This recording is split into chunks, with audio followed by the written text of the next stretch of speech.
Assalamualaikum warahmatullahi wabarakatuh.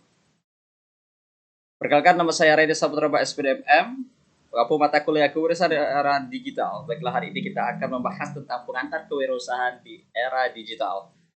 Transformasi digital telah mengubah landscape bisnis yang fundamental, membuka gerbang peluang bisnis di era para wirausaha. Di era ini menuntut adaptasi, juga inovasi serta pemahaman mendalam tentang teknologi yang tidak hanya bertahan, tetapi juga dapat berkembang pesat.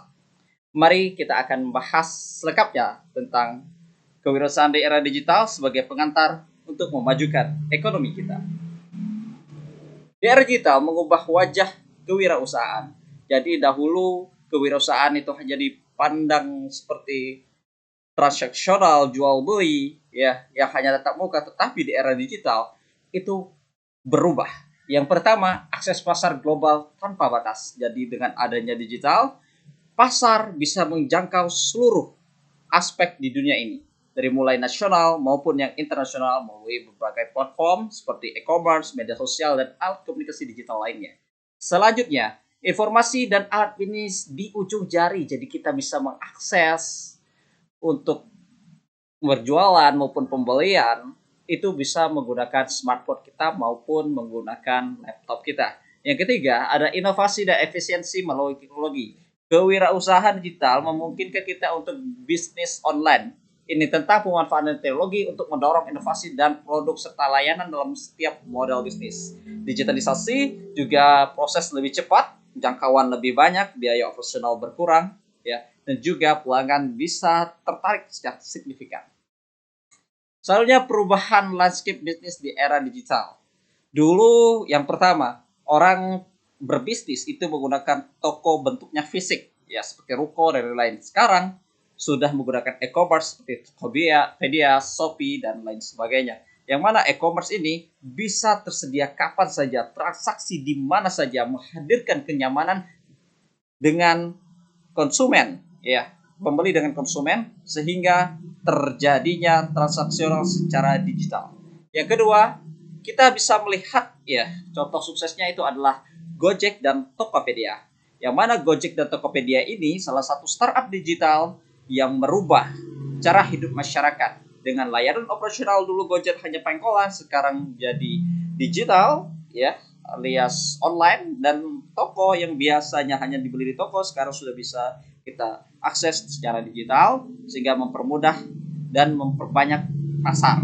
Yang ketiga, digitalisasi mempercepat dan memperluas. Jadi digitalisasi proses bisnis mempercepat operasional manufaktur sehingga distribusinya bisa menjangkau sangat banyak pelanggan atau konsumen. Selanjutnya, peluang kewirausahaan di era digital di Indonesia. Indonesia jadi salah satu dengan potensi kewirausahaan digital terbesar.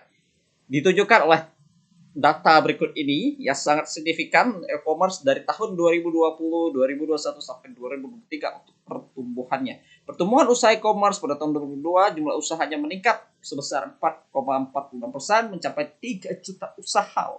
Habis itu didominasi oleh UMKM digital dan juga peningkatan kemampuan digital. Ya, peluang ini harus dioptimalkan dengan edukasi dan dukungan yang tepat agar UMKM dapat bersaing berkembang pesat dan semakin kompetitif yang pastinya. Selanjutnya, tantangan. Pasti ada tantangan yang harus dihadapi di era digital. Meskipun potensinya besar, memberikan keuntungan besar, ya bisa menjangkau pasar yang besar, tentunya ada tantangan-tantangannya. Yang pertama, yaitu keterbatasan pada media pesan instan. Yaitu banyak UMKM masih tergantung pada aplikasi pesan instan seperti WhatsApp saja. Pemasaran seperti penjualan hanya berdasarkan status saja. Meskipun praktis, pendekatan ini seringkali membatasi jangkauan pasar dan sulit optimalisasi serta pengabaian potensi platform digital yang lebih luas dan terstruktur. Yang kedua, literasi digital belum merata, ya. Jadi tingkat literasi digital di kalangan pelaku usaha terutama di daerah pedesaan itu ya masih belum merata, kurangnya pemahaman tentang tools digital, keamanan cyber, strategi marketing untuk menambah penjualan, ya, dan juga hambatan-hambatan model bisnis digital secara utuh. Yang ketiga, persaingannya semakin ketat dan kebutuhan inovasi. Nah, di pasar digital sangat dinamis, sangat kompetitif. Wirausaha harus terus berinovasi, baik produk, pelayanan untuk konsumen, strategi pemasaran, ya harus bisa menjangkau perhatian konsumen, ya agar bisa memberikan apa namanya prevensi ya yang terus agar usahanya bisa terus berkembang. Oke, yang selanjutnya itu kunci sukses wirausaha digital. Ya, inovasi adaptasi. Yang pertama, kreativitas dalam layanan produk dan layanan. Jadi seorang wirausaha digital harus memiliki kreativitas tinggi untuk menciptakan produk dan layanan yang tidak hanya memenuhi kebutuhan pasar, tapi juga pemanfaatan teknologi, bisa berupa aplikasi inovatif, produk sentuhan IoT atau lakukan mendukung AI dan personalia pengalaman pelanggan. Habis itu harus juga adaptif cepat terhadap tren teknologi ya. Seperti ada AI sekarang, TikTok ya, dan juga live stream untuk bisa berjualan itu harus digunakan ya untuk bisa menaikkan offset ya dan juga jangkauan pasar. Selanjutnya studi kasusnya itu UMKM naik kelas. Jadi banyak UMKM membuktikan bahwa dengan memanfaatkan platform digital, strategi pemasaran online yang tepat, mereka dapat naik kelas. Misalnya produsen kerajinan lokal yang kini menjual produk ke pasar-pasar internasional melalui perangkat place global, atau catering rumah makan yang menggunakan media sosial untuk bangun merek dan menjaga ribuan pelanggan. Inovasi ini bukan hanya sekedar ide baru, tentu ini merupakan tantangan. Ide tersebut diimplementasikan dan dikembangkan secara berkelanjutan untuk memenuhi dinamika pasar yang. Oke, sekarang tadi sudah ya tentang tantangan, ya peluangnya. Habis itu kita langkah memulai dari mana saja. Yang pertama adalah mengidentifikasi peluang bisnis teknologi. Kita harus mulai mengamati tren pasar, masalah yang belum dipecahkan atau celah-celah industri yang belum diisi. Ya, dengan teknologi, Pak. Pikirkan bagaimana cara untuk mengidentifikasi peluang tersebut menjadi peluang baru. Yang kedua, validasi. Validasi dari ide bisnis melalui riset dan feedback. Jangan buru-buru lakukan riset mendalam dengan uji ide kita pada saat mengenyam. Kumpulkan feedback dulu. Masukkan dulu secara digital. Melalui survei online, media sosial, wawancara, memastikan produk kita benar-benar dibutuhkan oleh masyarakat. Yang ketiga yaitu manajemen dan pemasaran atau manajemen sumber daya manusia dan pemasaran digital ya. Memiliki setelah ide dan divalidasi, fokus pengembangan produknya sudah efisien, bangunlah branding, strategi pemasarannya kuat, termasuk SEO, SEM ya, produk media sosial, email marketing ya, jangkauan pasar yang luas ya, serta manajemen keuangan yang baik. Setiap langkah ini harus terintegrasikan untuk membangun bisnis digital yang tangguh dan siap menghadapi tantangan besar.